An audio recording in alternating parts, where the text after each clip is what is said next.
Oh, he got me too. Well, here we go again.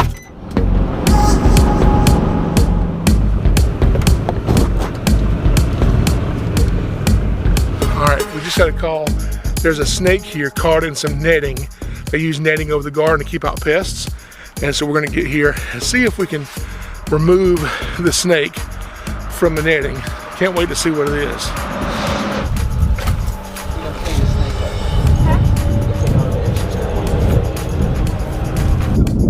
He was caught in your garden netting.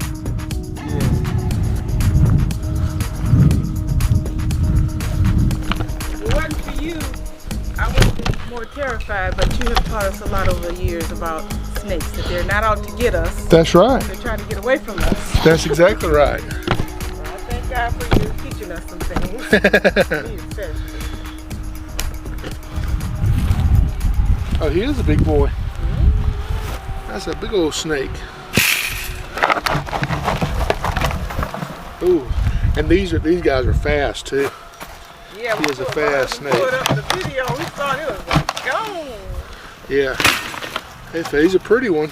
So this right here is a coach whip, and he has got some netting stuck all on him. All right, so we're gonna cut all this netting off of him, and he is not gonna be happy about it, I don't think. He wasn't doing that. So once that come off, he should survive? Yeah, once we get the netting off, I think he's gonna be just fine. Coach whips are good snakes to have around. They eat a lot of different things, mice, rats, so I'll actually eat other snakes. Oh, they will too? They sure will, like a king snake. But a king snake will constrict his prey. Coach whips don't do that. They just grab it and basically eat it live. Okay. So they'll get it, find the head and swallow it head first. Do they eat vegetables before that? Or? Yeah, they do. Yeah, they gotta have a full course meal. Vegetables, no. All right, and see, he's already wanting to bite. So this is gonna be fun. Oh, he got me too. So all right, so this is a big coach whip. He's called a coach whip because his tail resembles a braided whip, and he bit me there, a little bit of blood, and he just barely got me. So what I'm going to do, because he ain't going to like it, I'm going to have to grab the snake and kind of restrain his head. Can you come help me do that? No. I'm going to grab his and restrain his head, and then I'm going to get this knife and start cutting off this netting. So, can I see your head, buddy? Hey, fella, there we go. Aren't you pretty? That's a pretty snake. So, now the worst thing this snake can do to me is musk on me. You ever smell snake musk? Yeah. Yeah, so they'll spray out this musk and it gets on you and it stinks. You wash your hands and it's still on you and it still stinks. So now when you cut these off, you got to use you can't use any knife. Okay. You got to use a snake skin knife. Okay. Now how much does that cost? I don't know. Got it on Amazon. It's just a regular knife, but it looks cool. Oh, that's it. So let me see if I can do this here. I'm gonna hold him with this hand since I'm right-handed. Tuck this part under my arm back here, and then we can get in here and see all these little pieces of netting. I'm gonna actually let him go. He's calming down. I think he knows I'm trying to help him. So you making a friend? I don't think he knows I'm trying to help him, okay. But it seems more personable when I say that. So he probably, this snake does not care anything about me at all. Well, this coach whip, he is a very long snake. They'll get over 7 foot long. They get really long. How long is that one? I don't know. We can measure them before we go and see. But they get over 7 foot, and they're really long, skinny snakes. They're very, very fast. They have a high metabolism, and so that's a good thing for you. High metabolism means they eat a lot. Okay. And so they're and this is a snake that's active in the daytime. They're diurnal, and if you look at the snake, he's got really big eyes for a snake. Okay, so that helps us know when he's active because he needs to be able to see really well. So what this snake will do is he'll crawl out of the grass somewhere and he'll raise his head really high up.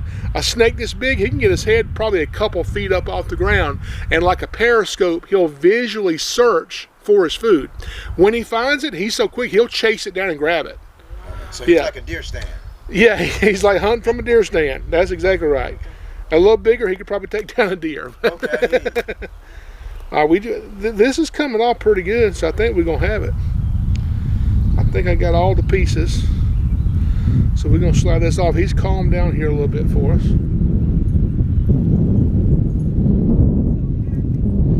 Yeah, Coach Whips, they're cool snakes. They remind me of really big black racers.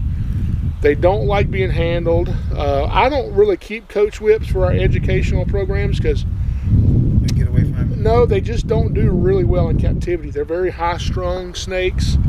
They're very fast. They require a lot of space, a lot of room to roam around. So I'm just going to look and make sure there's no little pieces stuck on him. Because if there's just one piece of that net that we leave, he tries to swallow something that can't get past the net. Okay. Or, you know. So his body would heal. Oh yeah, his body will heal. And these little cuts on here are not bad. These are just superficial cuts in his skin, so they didn't even draw blood here. So would you put a Band-Aid right there? We would if he wouldn't crawl out of it. Okay. But he'll probably crawl out of the Band-Aid. So yeah, so this is not a bad. So once this snake gets a couple more meals in him and he sheds his skin again, this snake is going to be good as new. So this is a long snake. This is a big, long Coach Whip. And I love these guys because they have that pretty black head. It kind of changes and goes back. Not all Coach Whips have that. Some of them, you know, are this brown color all the way up, and most of them have this black head that kind of transitions back to this color. So here's the question. Do you want him turned loose here, or you want me to take him somewhere else, turn him loose? You can turn him loose here. Okay. Sure. Come here. Come on over here. All right. So now he is a wild snake. He can bite you, and if he does bite you, it's not going to kill you. It'd be good character building exercise for you. So just now, when you hold a snake, okay, you don't want to come and hold him like this. That's how a hawk grabs a snake, or an owl. So you want to put your hand out like this, and see how he's sitting in my hand? And I'm just kind of wrapping my fingers around very lightly so he doesn't fall, but I'm not holding on to him like this. He's just sitting here. If he wants to take off right now, he can do that. So hold your hands out like this. Okay, hold your other hand out. So spread your hands apart to kind of support his body. And that's it. Is that pretty cool? Turn around this way so we can see him good. That's pretty cool, isn't it? Mm-hmm. Yeah? It's your turn, Dad. Oh, she over there. Come on over. Which way I hope? Any way you want. He's being pretty calm right now. He may just be worn out from being caught in that net, so he's just so worn out and tired. That was yesterday when we saw him. Yes, that's probably why he's he's just so exhausted from trying to get out of that net. Now, how would you measure him? Basically with a tape measure, just stretch him out. And sometimes if it's a snake that's just going crazy, we use a string, Okay. and we'll just walk the string down his body and then measure how long the string is. Okay. To measure him that way. But we could probably measure him. He's being pretty calm with a tape measure. Okay. I've got one in the van if you don't have one. Okay, I think I can get one. All right, are you ready? No. Come here, come over here. Sit down right here. All right, so hold two hands out, spread your hands apart. And so we're gonna lay him right here in your hands. Support his body good, just let him sit there kind of loose.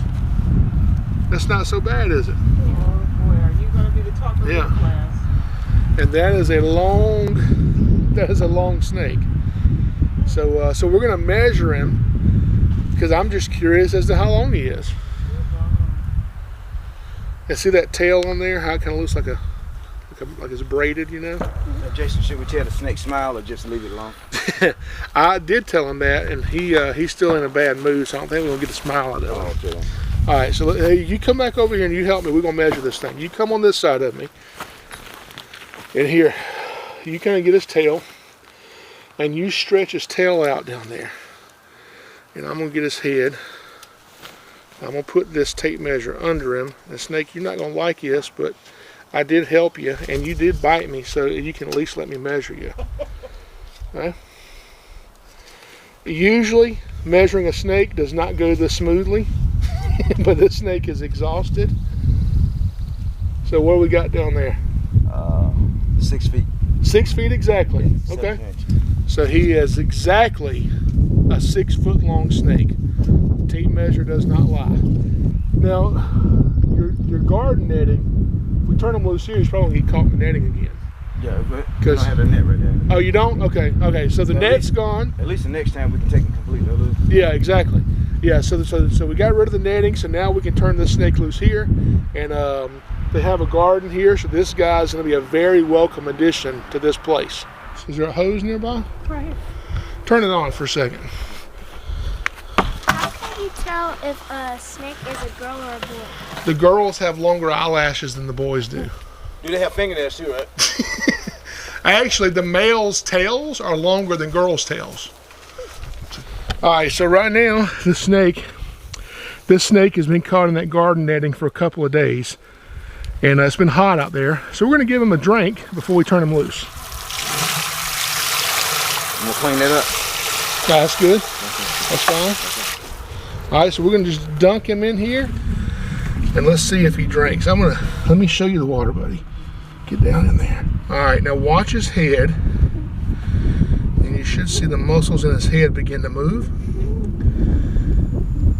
And that's him drinking.